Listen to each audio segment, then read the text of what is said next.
Let me hear all the pastors shout, never give up. Never give up. At this time, we're going to hear from Pastor Kenneth Fontenot, Senior Pastor of Bethel Baptist Church in Wilson, North Carolina.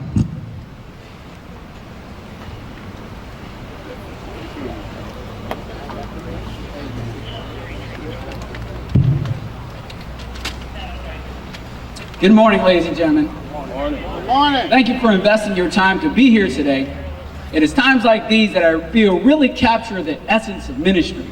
As a matter of fact, recently in New York, there was a priest who just so happened to have two of the most vile gangster brothers living in his parish. Then one day, the younger of the brothers passed away. The priest was asked to do the funeral. As the priest was in his office preparing his notes for what he was going to say, all of a sudden the door opens, and there is the older brother looking at him in the face. He looks up at the older brother looks down at him, he points his finger and says, "Listen here, Petroni, no matter what you say, you can say whatever you want, but no matter what you say, you gotta say my brother was a saint." The priest looks up at him, thinks about it, and says, "I understand, my son." The gangster leave, and the very next day the priest is standing before the congregation. He looks over the casket at the older brother. The older brother nods, the priest nods back, and then he goes on. He says, "Today we are gathered together to celebrate the life of one of the most vile, low-down, low-life, thieving, robbing, murdering fools. Purgatory is too good for him. But compared to his brother, he was a saint." All right. And you know, ministry is just like that. Somehow people have come to believe that if a man represents God, then he's there to tell them what they want to hear. The truth is, if a man represents God, he's there to tell you the truth, whether you want to hear it or not. In order to reinforce this point, I have an illustration that I feel is fitting. I hold in my hand right here bread. Everybody would say it's bread. I don't think anybody would disagree that this is bread. We understand that. It's bread, right? Now let's imagine if I pour maple syrup all over it. There you go, right there. Tons of maple syrup. Just douse it in maple syrup. Is it pancakes? It's not pancakes. No, it's not pancakes. What if President Obama or Loretta Lynch call them pancakes? Would they then become pancakes? No. Not pancakes, right? I want you to know that what we're dealing with today, no matter what anybody calls it, is not civil rights. Good job.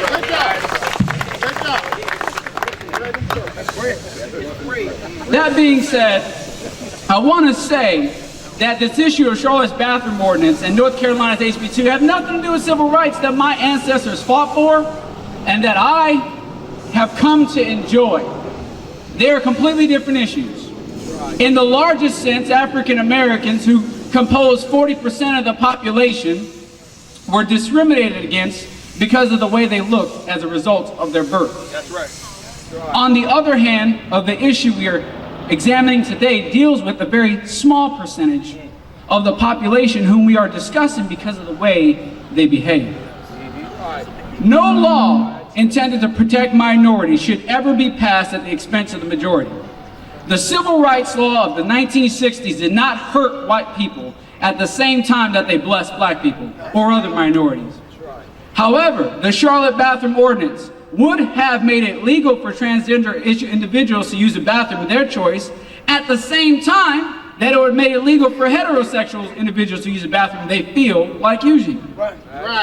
While I'm sure it is not intent of the Charlotte law and the bathroom ordinance, it would have also made it legal for perverts or predators to use the bathroom they choose. This is unfortunate.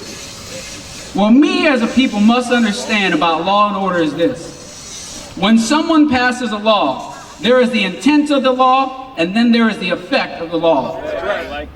The intent of Charlotte's bathroom order was to protect transgender individuals who wanted to choose a bathroom they could identify with. The effect of Charlotte's bathroom ordinance is that it also protects perverts and predators who by the letter of the law could claim to identify with the bathroom, and now they are protected legally. How is this possible? First, it is impossible to tell someone claiming to be a woman that whether they're completely sincere or not. as was discovered in Seattle when a man chose to use the female showers at a gym. The female occupants did not feel like he was truly transgender. It was obvious by his dress and his behavior. However, when they asked for him to be removed, the police said he was protected by the law. By the law. The day must never come in North Carolina or the rest of the United States. We must never attempt to protect a minority while endangering the majority. The welfare and well-being of our daughters, sisters, mothers, and grandmothers must never be compromised through force of law. The privacy of female students should not be subject to the company of male students. Therefore, I believe that HB 2 is a good law, a just law, and it does not violate civil rights. I end by thanking Governor Pat McCrory and these valiant men and women of the state of NC, North Carolina, who made tough decisions that are moral and right decisions. Thank you.